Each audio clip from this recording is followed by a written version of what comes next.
Welcome again dear students. आज हम बात करेंगे बीएड के लिए जो अभी आज की जो लेटेस्ट न्यूज़ है कि जो एनसीटी के चेयरमैन हैं उन्होंने अपने बयान में बताया है कि जो बीएड का 1 ईयर का जो प्रोग्राम है उसको दोबारा से स्टार्ट किया जाएगा।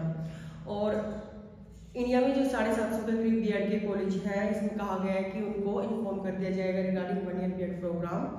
तो बीएड का प्रोग्राम के लिए बहुत से बच्चों को वेट था कि 2 साल की बीएड जो है उसको बंद किया जाए और 1 साल की बीएड स्टार्ट की जानी चाहिए। जैसे कि आप सभी को पता है कि बीएड का जो 1 ईयर प्रोग्राम है वो आज से 10 साल पहले बंद कर दिया गया था।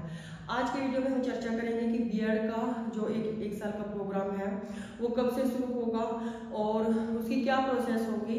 एनसीटी के जो चेयरमैन है उन्होंने बताया है कि जो बीएड का जो प्रोसेस होगा 1 ईयर बीएड का उसे कैसे पूरा किया जाएगा, कॉलेजों को कैसे बताया जाएगा।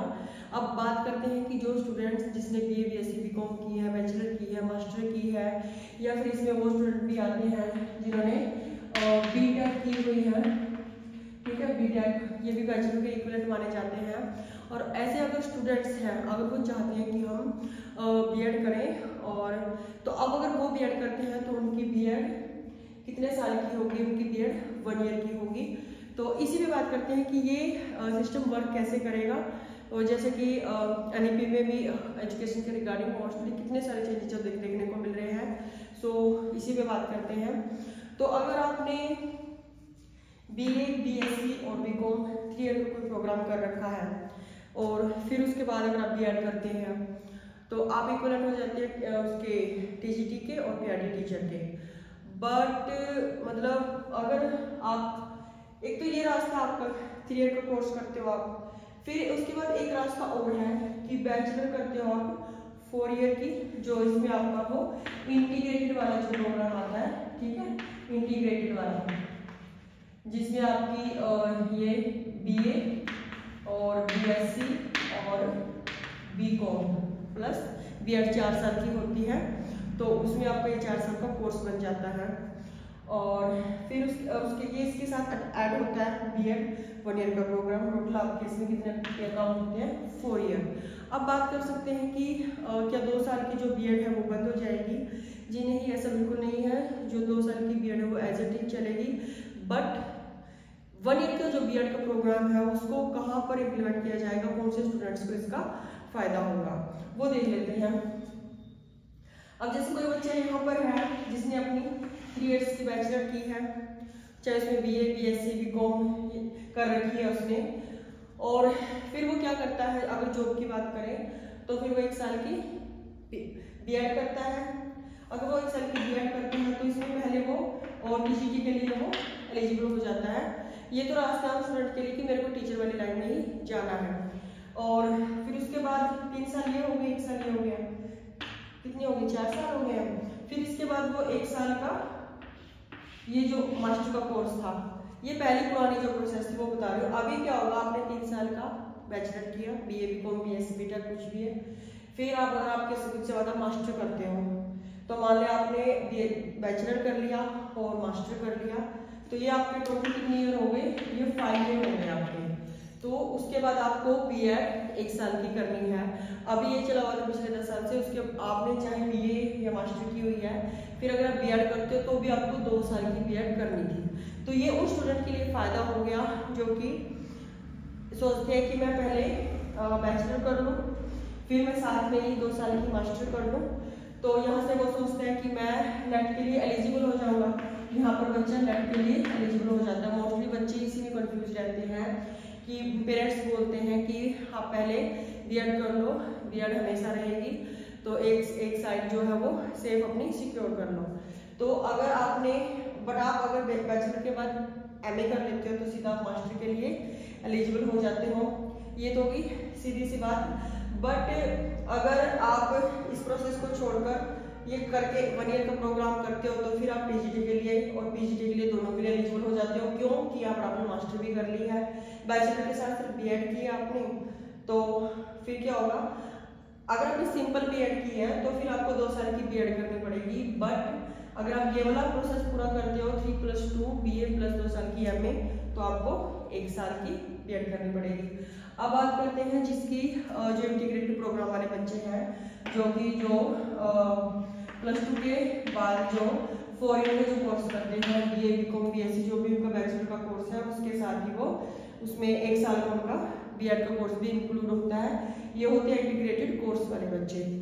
तो अगर अब ये बच्चे हैं तो इनके लिए क्या प्रोसेस रहेगी? इन बच्चों के लिए मतलब जो बेनिफिट है वो क्या होने वाला है? यहाँ पर इन्होंने इंटीग्रेटेड 4 ईयर का प्रोग्राम कर लिया है, तो इसके बाद इनके पास आगे का एक स्कोप इनका ये बन गया, ये टीजीटी के लिए और बीआरटी के लिए तो ये एलिजिबल हो गए। और फिर उसके बाद ये अपनी मास्टर कर सकते हैं, फिर वो नेट वाले रास्ते पे जाएंगे, मास्टर करते करते साथ में अपना नेट की वो तैयारी कर सकते हैं।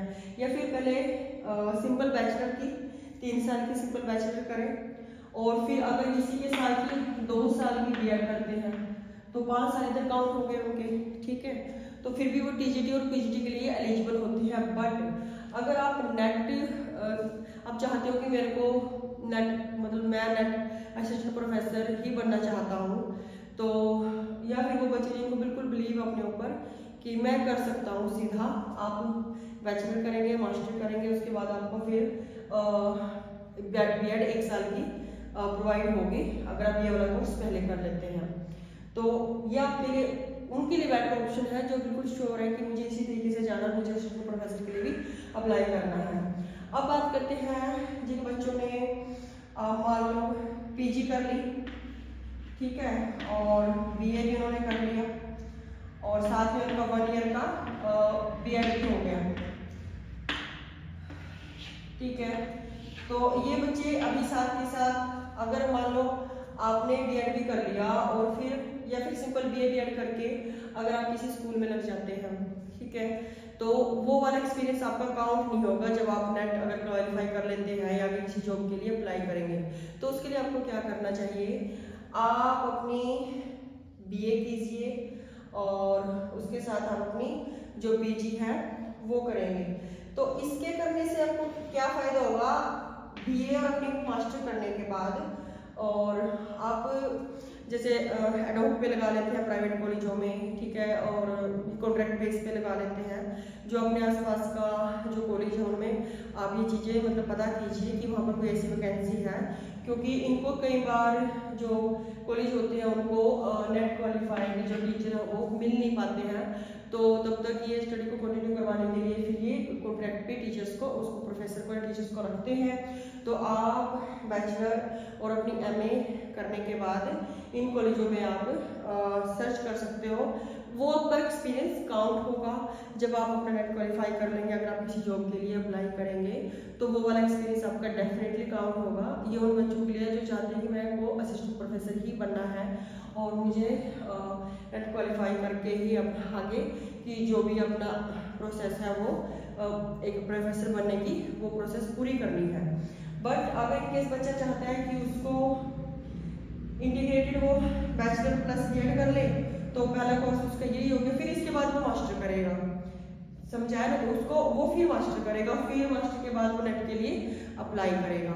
तो देखो बच्चे ये आपके ऊपर है, आपको किस तरीके से अप्लाई करना है, आपको नेट वाली लाइन पे जाना है या फिर सिंपल आपको पीआरटी या फिर पीजी टीचर के लिए पीजीटी के लिए करना है अप्लाई, या फिर आपको बीए और पीजी करना है और उसके बाद बीएड करना है, क्योंकि ये वाला ऑप्शन बेटर है कि आप ये करके फिर 1 साल का आपको बीएड करना होगा।